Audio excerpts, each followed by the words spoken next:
స్థానిక సంస్థల ఎన్నికలపై బీజేపీ ఫోకస్ పెట్టింది. అసెంబ్లీ, పార్లమెంట్ ఎన్నికల్లో మెరుగైన ఫలితాలు సాధించామంటున్న పార్టీ నేతలు లోకల్ బాడీ ఎలక్షన్లలోనూ సత్తా చాటుతామని చెప్తున్నారు.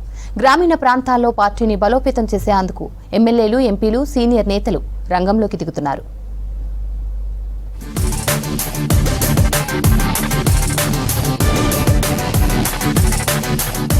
త్వరలో జరగనున్న స్థానిక సంస్థల ఎన్నికలపై ఫోకస్ పెట్టింది బీజేపీ. గ్రామ, మండల, జిల్లా స్థాయిలో పార్టీని బలోపేతంపై దృష్టి పెట్టింది. ఎమ్మెల్యేలు, ఎంపీలు, సీనియర్ నేతలు గ్రామాల్లో పర్యటించేందుకు ప్లాన్ చేసింది బీజేపీ రాష్ట్ర నాయకత్వం. బీఆర్ఎస్ ఎమ్మెల్యేలు కాంగ్రెస్ పార్టీలోకి వెళ్తుండటంతో బీఆర్ఎస్ కింది స్థాయి క్యాడర్ను పార్టీలోకి తెచ్చుకోవాలని చూస్తోంది.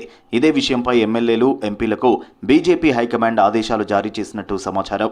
భారతీయ జనతా పార్టీ సిద్ధంగా ఉంది. మేము మొన్న పార్లమెంట్ ఎన్నికలలో 46 శాసనసభ నియోజకవర్గాల్లో మాకు లీడ్ వచ్చింది. ఆ స్ఫూర్తి మాకుంటుంది. ఖచ్చితంగా అత్యధిక జిల్లా పరిషత్తులు మేము గెలుచుకోవడం కోసం ప్రయత్నం చేస్తాం. మా పోరాటం కూడా చేస్తాం. దానికోసం అవసరమైనటువంటి యంత్రాంగాన్ని సిద్ధం చేస్తుంది భారతీయ జనతా పార్టీ. ఆ యంత్రాంగం ఖచ్చితంగా మేము పూర్తి ప్లాన్లో ఉన్నాం. ఇప్పుడు 100% పంచాయతీ నుంచి పార్లమెంట్ దాకా ఏది వదిలిపెట్టదు అనేది మా ఛాలెంజ్.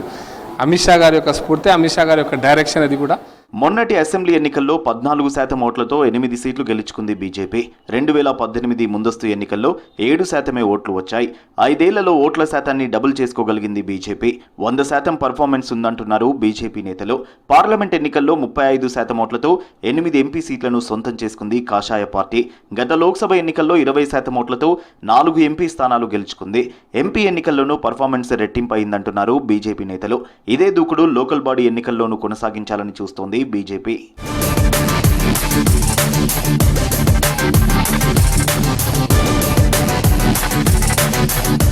అసెంబ్లీ, పార్లమెంట్ ఎన్నికల్లో వచ్చిన ఫలితాలను విశ్లేషిస్తున్నారు బీజేపీ నేతలు.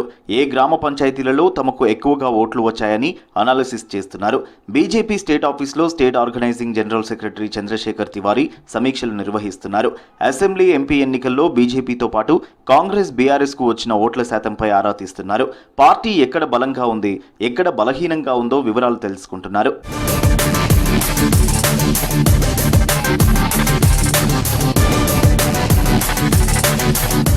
బీఆర్ఎస్ వీక్ కావడం స్థానిక సంస్థల ఎన్నికలకు తమకు కలిసి వస్తుందని భావిస్తున్నారు బీజేపీ నేతలు. ఎన్నికల హామీల అమలులో కాంగ్రెస్ విఫలమైన తీరును ప్రజల్లోకి తీసుకెళ్తామని చెబుతున్నారు. ఈ నెల 12న బీజేపీ రాష్ట్ర కార్యవర్గ సమావేశం శంషాబాద్లో జరగనుంది. ఇందులో కాంగ్రెస్ ఎన్నికల హామీలపై చర్చించి ఆందోళనకు కార్యాచరణను రెడీ చేయనున్నట్టు తెలుస్తోంది.